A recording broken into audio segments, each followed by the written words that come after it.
Once more, Gloves Off is always on the quest for the best. These feature segments are about the culinary experience, service, taste,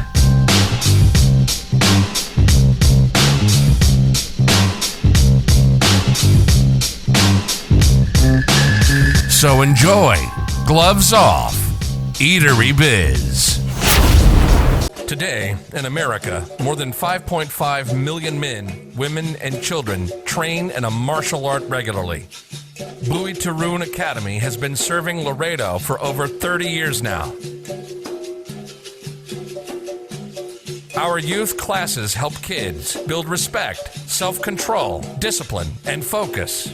This will teach them how to deal with bullies and peer pressure.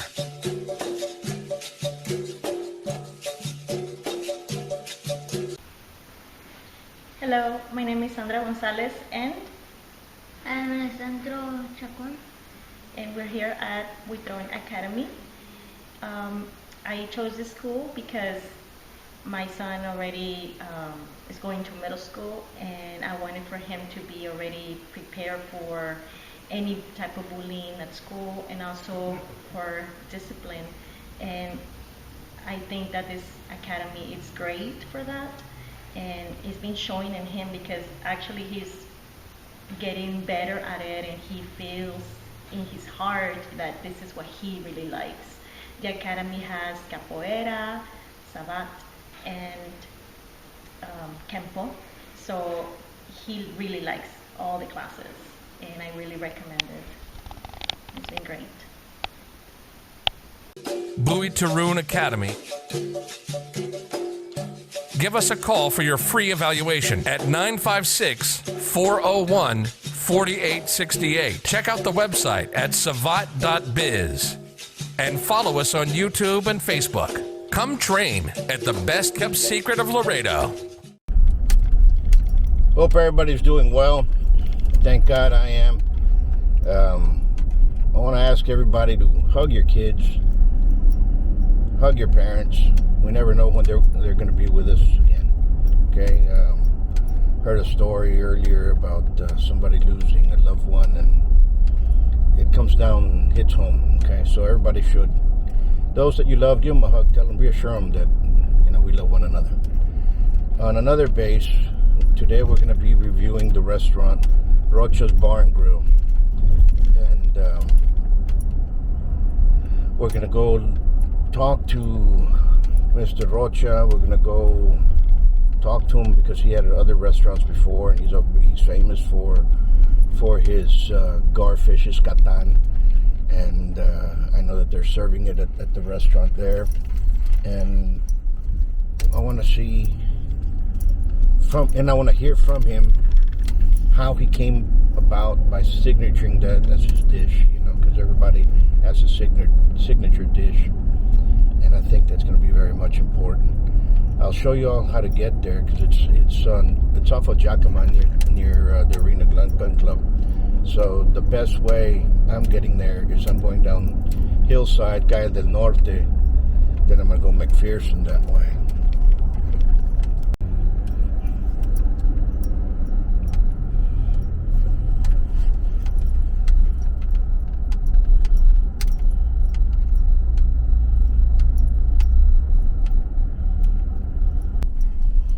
Five, four.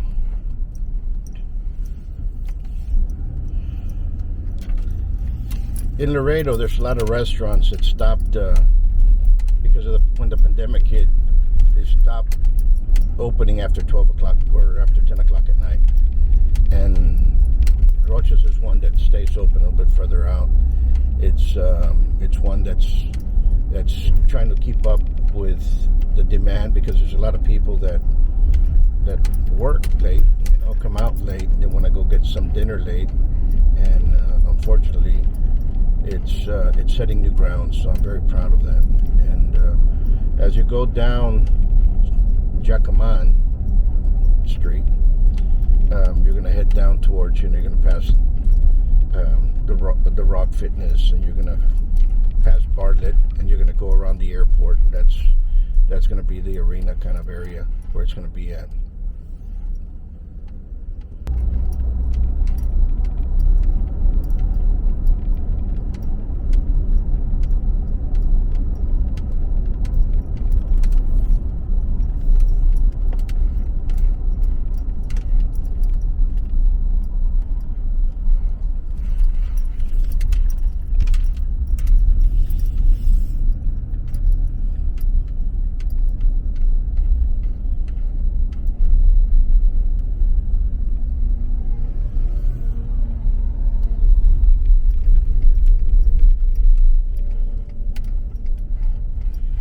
Here it is, folks. Rochas.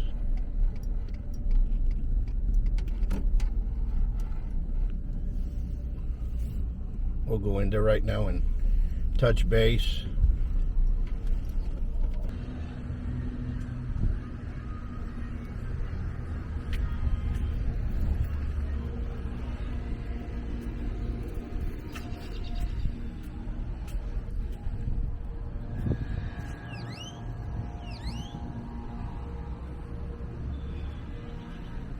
We're here at Rocha's Bar and Grill, and we're talking to Chef Rocha, and we're going to talk a little bit about how he started and what came out for this Catan plate. How we do? Doing good yourself? Good. Everything's Good. fine. Tell me a little bit, how'd you start in the restaurant business? Usually it's by accident or by need. When I was young, I guess, my parents were divorced, and my mom was a school teacher, and my dad was, a small rancher. And so we moved downtown, and I'm from Harlingen. My mom would teach school in San Benito. But, so we did down there, and then during the summer, my mom would say, you know what, I'm going to go to, I was born at the Keene Ranch. And then my grandmother lived there, and my cousins. So there's an area inside the Keene Ranch where you get to live. So she said, you know what, I'm going to go to Kingsville for a week only. You want to go with me? I said, no, I can't because I need to work. So I was working at a gas station. And so I'd go home, and I was 12 years old. Now they'd probably put my mom in jail to leave me alone. So I'd cook at the house little by little. I started cooking, barbecuing, and I enjoyed cooking. So as the years went by, I came down to Laredo, and I was working for Paul Young. Mm-hmm. And I decided to open up a little shop on San Bernardo and sell onion menudo and barbacoa. And it would only seat 12 people at 4 little tables. And we had that for about almost 3 years. And then I had a bypass set on my heart because there was a lot of pressure to work 70 hours a week and then open 40 hours and work at the restaurant. So the doc says, decide what you want to do. So I decided to keep on working at the dealership. And then in 2008, the dealership, when the gas was $5 a gallon, and we had to close down 4 stores. So Paul Young did. So one of my stores was closed down. So I told my wife, you know what, I'm going to open up a restaurant in 2009. So we opened up in 2009, and we did very well. And I liked the location on San Bernardo, but there wasn't enough traffic. And I would always go to the post office, and there was a little restaurant it was on Houston and Salinas. It was downtown on the bottom floor of the Hamilton Hotel, which now it holds older people. So that restaurant would open and close in 2-3 months. So I finally got a hold of the owner. His name was Bill Skeen out of Boston, and I told him that I liked the location, but that I keep saying that, I said, your rent must be very high because people open and close. He says, no, that's not the thing. He says, just that the people that open, they're not really chefs. They're just open up, they go home and they hire people. And he said, but so he said, when I go into Laredo, maybe I'll stop by your place, we'll talk. Well, he came by and we talked for a long time. We talked about Laredo, we talked about the football teams from UT, and he said, you know what, if it becomes available, I'll hold it for you. Well, it became available and in October, and I said, no, I can't move till January. He says, that's no problem, it's yours. And so I was thinking of a name that I could open up to hit and try to bring something that I had. But at the other store, we brought it in. It was just Rocha's restaurant. So we opened up the restaurant downtown, called it Rochas El Catan, and we were selling lata catan. And the way the catan was brought up was my dad had a little ranch, but he had a grocery store. And in the valley, his store was in one corner, and then there's an alley. All in the valley, there's an alley in all the streets. So at the behind the alley, way at the other corner, there was a bar. And back then, when you were young, if you were Catholic, you wouldn't eat meat on Fridays. So every Friday, this bar would always open up, and they sell catan. And you cook it outside, and the smell was just so good that my dad would say, because I would go and help Dad out on Fridays packing for the customers. He says, you know what? Here's $1. Go get some catan. So with $1, I'd buy a whole bag full of catan. And so that's how I got into the catan. And I had a lot of trouble trying to find somebody that would handle it. And I finally found somebody out of Louisiana. And that's how I started opening up Rochas El Catan. We will. Thank you. And so we started selling the catan, and the catan has a very fishy taste, very fishy fish. So after experimenting with it, the catan has a vein that's kind of purplish reddish, and that vein goes all the way down to the bone.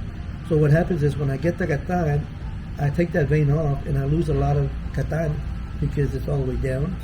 But when I serve it, it's like eating Chick-fil-A. It's a taste that's really, really good, and no fish taste whatsoever. You know, catan it's very popular in East Texas, and very popular in Louisiana. And there's a lot of older. I've had it in different ways. And I was telling your son Ray that my daughter caught one that was 6 foot 7 inches. They're hard to catch. And they're hard to catch. They're hard to catch. And she brought it in, and I'll put a picture of it alongside for people to know what it is. Uh-huh. It's alligator gar. That's what it is. Yes. And it's a great fish. It's a great taste. It's awesome. And how are the people taking to it? Are they do they like it? We sell the heck out of it. We first over there we're selling tacos de play de catan, which comes with beans and a coleslaw at the catan. And then I make a special sauce that we put on top of the coleslaw, and people just love the whole plate. But when what happened downtown, I was downtown, I don't know, maybe 12 years, and the city took over the lease. It was owned by Bill Skeen. Bill sold the place to the city, and right away the city says, you know what, Ray, we're going to up your rent. And I figured $200 shouldn't be a problem. Well, they doubled my rent from $1,900. They went up to $3,800. And anyway, we talked about it, and I said, you know what? I'm not going to stay here. I'm going to try to find another location. And I just happened to be going by here on Jackman, and I turned on Arena Boulevard, and I saw this location. And when I went to go talk to the owners, they said, you know, it's we're going to see what we're going to do with it, but we want to lease it out. And then he says, what restaurant do you have? I said, Catan de Rocha downtown. Oh, no, it's your restaurant.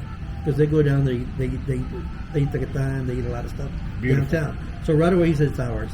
And I said, well, you know what, Mike, let's just shake hands, and that's our deal. And let me see what we can do. So I talked to my boys, and I had 3 boys, and I have my daughter, but my boys are 3 boys that are single. And I said, you know what, I have this place open up downtown, and I mean at the on the north side, and I just can't do it by myself because we need a bar. And I said, right away, y'all think about it? Right away they said, no, we'll go with you. So we came in, and it took us about 4 or 5 months to open up, and we redid the whole inside, and this was in October, and then I think in February the COVID hit, in March the COVID hit, and I said, ni modo, you know, but you know what, we kept at it, and we've done great. I can't say it hurt us quite a bit for the first 2 years, but this year we're doing really, really, really good. That's beautiful. And you see, that's what happened with the pandemic. A lot of small restaurants, a lot of small businesses, period, disappeared. Yeah. And those that are making it adapted. They're learning to adapt. They're the ones that are going to be a little bit stronger, I guess. You can put it that way. Some are still ending their reign of being there, but it's because they was hurt so badly. There's a lot of businesses that are so hurt that people see them that are open, but we really have to, as a community, start helping out our small businesses. Period, and our restaurants. You're right. You're right. We're closed, but we had food to go, and then there was the PPP money, which we were able to get, but we never laid off anybody. Sure. Everybody that we had got paid, and they're still with us. That's beautiful. Yeah. That's beautiful. So, which you said you had Catan tacos? Catan tacos, which is a long time ago. My daughter lives in Austin, and she said, "I'm going to take the Mexican restaurant." I said, "Let's go." Because there's not too many good Mexican restaurants in Austin. None. And we went in there, and she says, "I'm going to order some fish tacos." I said, "Mija, fish tacos? That's crazy. How can you have fish tacos?" Dad, just wait. So we ordered fish tacos, and the fish were, I think it was probably catfish. And I tasted it, and what do you think? It's okay, mija, but there's no way. I mean, no va a pegar en Laredo, would never hit. So we left it like that. Then she came down one weekend, and she says, "Dad, can you make me some fish tacos?" I said, "Okay." So I started thinking, what could I do? So I got the catan, and then I made some coleslaw real quick, and then I put my dressing on top of that. And she tasted. She said, "Dad, this is so good." So she said, "You should go ahead and sell that." So we started selling that, and it pegó muy bien. So we brought it over to the menu. That's awesome. That's awesome. But it's puro accidental, Yeah, no, it's awesome. What do you think? Which one we have, the plate or the taco? I'd say the plate. Okay. Yeah, I'll bring it out. Okay. And we'll, Okay, what time today after 5? What time today after 5 or tomorrow? Okay, how about 6? You want to be here at 6? Okay, just to give me an idea, and we'll go with it. We really got to put it on. But I was just curious. All right, that sounds great. Okay, Joe, we'll see you here at 6. Thanks. Bye. tell me a little bit about the salsas. This is chile habanero, and what we do to make it up, we have a chile habanero, then we get some carrots and garlic, and we put it in the blender, and then we put a little bit of onions afterwards. It's really, really good for the taquitos. This other one is it's a salsa we serve for the customers, and it's regular salsa with tomato, and it's got chile de árbol and garlic and the other little things we put into it, and it's good for everything else. But a lot of people asking for the habanero because they want a little bit more spicy on it. Absolutely. And I'm going to tell you something, the aroma is delicious. You can just smell the aroma. The aroma is great. The presentation of the plate is awesome. Good. And that's what you're looking for when you're in a restaurant. You want to see it. You want to start eating when you start sensing the aroma, the smell. You know, you use all your five. You're right. You use all your senses and your smell, and you look at the plate. It's a beautiful plate that's coming forward. You're starting to get anxious about tasting it, and then all of a sudden, and of course, taste comes into later on. That's true. And that's where you can tell somebody cares about the craft, and you can show us what you all have been doing. Good. I hope you enjoy it. And right now we'll try the catan. If you look at the We'll go ahead and try the catan by itself, and then I'll go ahead and do Make it your little in taquito, and then we'll try with a different sauce. So we're gonna have a bite. well, with the catan. that's your breakfast and lunch. This is my breakfast brunch, if you want to put it that There way. you go, brunch. So we'll take it from there.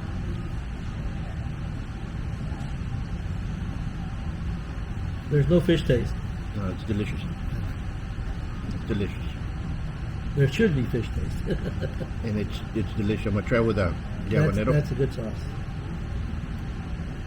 At least you have a glass of water just in case. It's nice.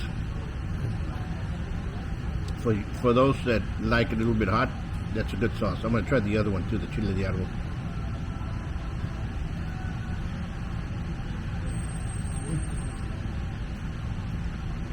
They're both good, but I like the habanero a little That's bit. what normally everybody gets. And folks, I'm going to tell you all this. You guys should come in here and experience the gar, el catan, here at Roch's Bar and Grill. Till next time, much peace.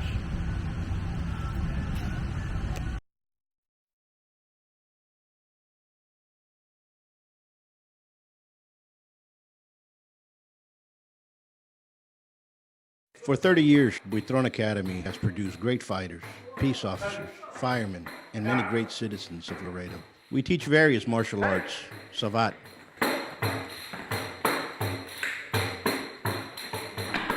kempo, capoeira, each in their own traditions, trajectory, history, and pedagogy. Buitron Academy is the first school of savate in the United States, the first capoeira movement in Texas, the first kempo school in Laredo. What will one expect to see at Buitron Academy? Respect, fellowship, coordination, skill, and self-defense.